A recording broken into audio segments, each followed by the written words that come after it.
शांति। आज 9 दिसंबर 2021 की बाबा की साकार मुरली है। मुरली के महावाक्य हैं, मीठे बच्चे, बाप आए हैं तुम्हें राजयोग सिखलाने, बाप के सिवाय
राज्य चाहिए। हे पतित पावन, आप आकर पावन बनाओ, शांति धाम सुख धाम में ले जाओ। बाप समझाते हैं, दुख सुख का खेल बना हुआ है। मायाते हारे हार, मायाते जीते जीत। जिसकी पूजा करते हैं उनके ऑक्यूपेशन को बिल्कुल ही नहीं जानते हैं। इसको कहा जाता है अंधश्रद्धा अथवा गुड़ियों की पूजा। जैसे बच्चे गुड़िया बनाकर खेल पाल कर फिर तोड़ देते हैं। शिव परमात्माय नमः कहते हैं, परंतु अर्थ नहीं जानते। शिव तो ही ऊंचे ते ऊंचा बाप। ब्रह्मा को भी प्रजापिता कहते हैं। प्रजा माना ही मनुष्य सृष्टि। शिव ही आत्माओं का बाप। सभी को दो बाप हैं, परंतु सभी आत्माओं का बाप शिव है। उनको दुख हरता सुख करता कहा जाता है। कल्याणकारी भी कहते हैं। देवताओं की फिर महिमा गाते हैं। आप सर्वगुण संपन्न, हम नीच पापी, हमारे में कोई गुण नहीं। बिल्कुल तुच्छ बुद्धि है। देवताएं स्वच्छ बुद्धि थे। यहाँ है सब विकारी पतित, इसलिए गुरु करते हैं। गुरु वह जो सद्गति करे। गुरु किया ही जाता है वानप्रस्थ में। कहते हैं हम भगवान के पास जाने चाहते हैं। सतयुग में वानप्रस्थ अवस्था कहते नहीं। वहाँ यह मालूम रहता है कि हमको एक शरीर छोड़ दूसरा लेना है। यहाँ मनुष्य गुरु करते हैं मुक्ति में जाने के लिए, परंतु जाता कोई भी नहीं है।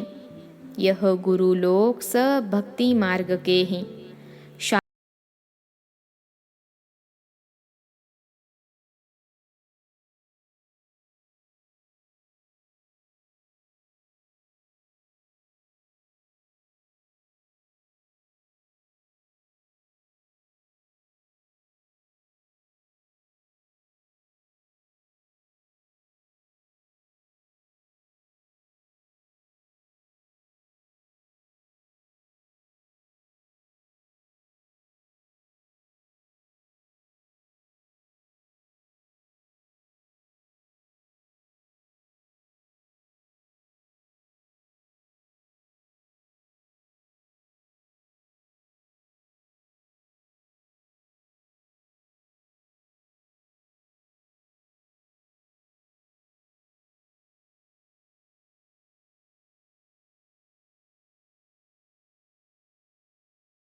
वहाँ तो बहुत थोड़े मनुष्य थे।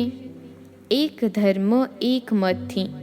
भारत सारे विश्व का मालिक था और कोई धर्म नहीं था। यह है पढ़ाई। यह कौन पढ़ाता है? भगवान उवाच कि मैं तुमको इस राजयोग द्वारा राजाओं का भी राजा बनाता हूँ। भगवान ने किसको गीता सुनाई? गीता से फिर क्या हुआ यह किसको मालूम नहीं है।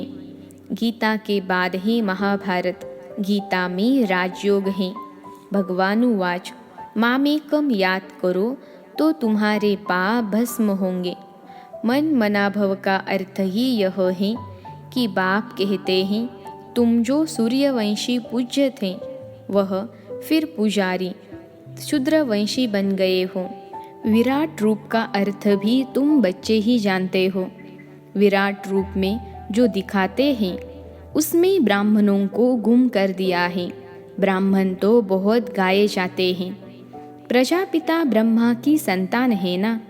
बाप ब्रह्मा द्वारा ही रचना रचते हैं, एडॉप्ट करते हैं।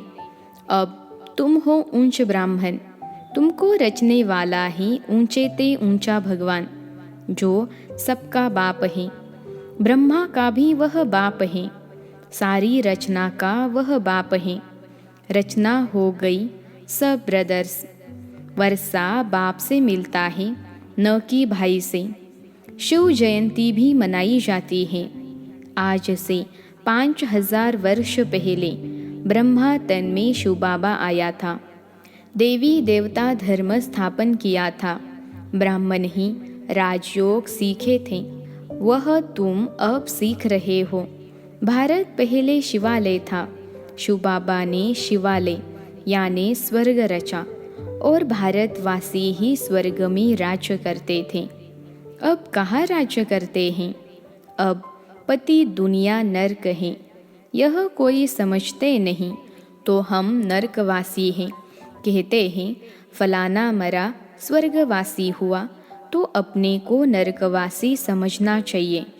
बाप कहते हैं मैंने तुम बच्चों को स्वर्गवासी बनाया था जिसको 5000 वर्ष हुए। पहले तुम बहुत साहूकार थे, सारे विश्व के मालिक थे, तो ऐसा जरूर गॉड ने ही बनाया होगा। भगवान उवाच मैं तुमको राजाओं का राजा बनाता हूँ तो जरूर राजा भी बनेंगे तो प्रजा भी बनेंगे। आधा कल्प ही दिन स्वर्ग, आधा कल्प ही रात नरक। अब ब्रह्मा तो एक बार आएगा ना। बाप है सबका रूहानी पंडा, वह सभी को वापिस ले जाते हैं। वहाँ से फिर मृत्यु लोक में नहीं आएंगे। अंधों की लाठी एक ही बाप है। बाप समझाते हैं बच्चे इस रावण राज्य का विनाश होना है। यह वही महाभारत लड़ाई है। मनुष्य तो कुछ भी नहीं समझते। भारतवासी आपे ही पूज्य, आपे ही पुजारी बनते हैं। सीढ़ी उतरते उतरते वाम मार्ग में चले जाते हैं तो पुजारी बन जाते हैं। पहले हम सब पूज्य सूर्यवंशी थे, फिर 2 कला कम चंद्रवंशी हुए, फिर उतरते उतरते पुजारी बने हैं। पहले पहले पूजा होती है शिव की, उसको अव्यभिचारी पूजा कहा जाता है। अब बाप कहते हैं एक निराकार बाप को याद करो और कोई भी देहधारी को याद नहीं करना है। बुलाते ही है कि हे पतित पावन, आकर हमको पावन बनाओ।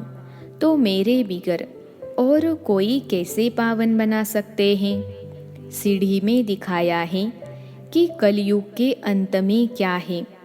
5 तत्वों की भक्ति करते हैं। साधु सन्यासी ब्रह्म की साधना करते हैं। स्वर्ग में यह कोई भी होते नहीं। यह सारा ड्रामा भारत पर ही बना हुआ है। 84 जन्म लेंगे। यहाँ भक्ति मार्ग की कोई दंत कथाएं नहीं है। यह तो पढ़ाई है। यहाँ तो यह शिक्षा मिलती है कि एक बाप को याद करो। ब्रह्मा विष्णु शंकर को भी याद नहीं करना है। कोई भी देहधारी को याद नहीं करना है। तुम बच्चे भी कहते हो हमारा तो एक शिव बाबा, दूसरा न कोई। बाप भी कहते हैं बच्चे गृहस्थ व्यवहार में रहते कमल फूल समान पवित्र बनो। पतित पावन मुझ एक बाप को ही कहते हैं, फिर मनुष्य गुरु कैसे बन सकते हैं? खुद ही वापिस नहीं जा सकते तो औरों को कैसे ले जा सकते हैं? न कोई ज्योति ज्योत में समाते हैं। सब पार्ट बजाने वाले यहाँ पुनर्जन्म में हैं। तुम सब हो सजनिया, एक साजन को याद करते हो। वह है रहम दिल लिबरेटर। यहाँ दुख है तभी तो उनको याद करते हैं। सतयुग में तो कोई भी याद नहीं करते। बाप कहते हैं हमारा पार्ट ही संगम युग पर है, बाकी युगे युगे अक्षर रॉन्ग लिख दिया है। इस कल्याणकारी पुरुषोत्तम युग का किसको भी पता नहीं है। पहली मुख्य बात है बाप को जानना, नहीं तो बाप से वर्षा कैसे लेंगे? रचना से वर्षा मिल नहीं सकता। बाप ने ब्रह्मा द्वारा एडॉप्ट किया है। मनुष्य यह नहीं जानते कि इतनी बड़ी प्रजा कैसे पैदा की होगी। प्रजा पिता है ना, सरस्वती माँ है या बेटी है, यह भी किसको पता नहीं है। माँ तो तुम्हारी गुप्त है। शिव बाबा ब्रह्मा द्वारा तुमको एडॉप्ट करते हैं। अब तुम हो राज ऋषि। ऋषि अक्षर पवित्रता की निशानी है। सन्यासी है हठ योगी, वह राजयोग सिखला न सके। गीता भी जो सुनाते हैं वह भक्ति मार्ग की है। कितनी गीताएं बना दी हैं। बाप कहते हैं बच्चे, मैं संस्कृत में तो नहीं पढ़ाता हूँ, न श्लोक आदि की बात है। तुमको राजयोग आकर सिखलाता हूँ। जिस राजयोग से तुम पावन दुनिया के मालिक बन जाते हो। अच्छा, मीठे मीठे सिखिलते बच्चों प्रति माता पिता बाप दादा का याद प्यार और गुड मॉर्निंग। रूहानी बाप की रूहानी बच्चों को नमस्ते। हम रूहानी बच्चों की रूहानी माता पिता बाप दादा को याद प्यार गुड मॉर्निंग और नमस्ते बाबा नमस्ते। धारणा के लिए मुख्य सार। पहली पॉइंट है, कभी किसी भी देहधारी को याद नहीं करना है। मेरा तो एक शिव बाबा, दूसरा न कोई। यह पाठ पक्का करना है। दूसरी पॉइंट है, बाप समान रूहानी पंडा बनकर सबको घर का रास्ता बताना है। अंधों की लाठी बनना है।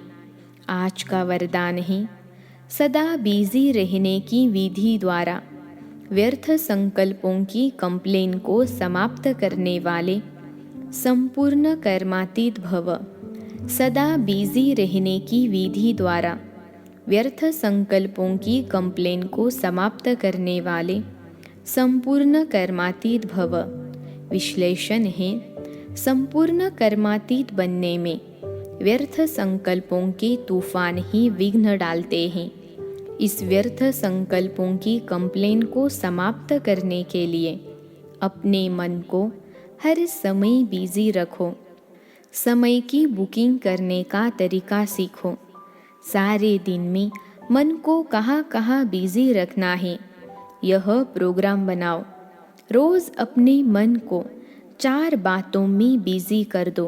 पहली, मिलन यानी रूह रिहान। दूसरी, वर्णन यानी सर्विस।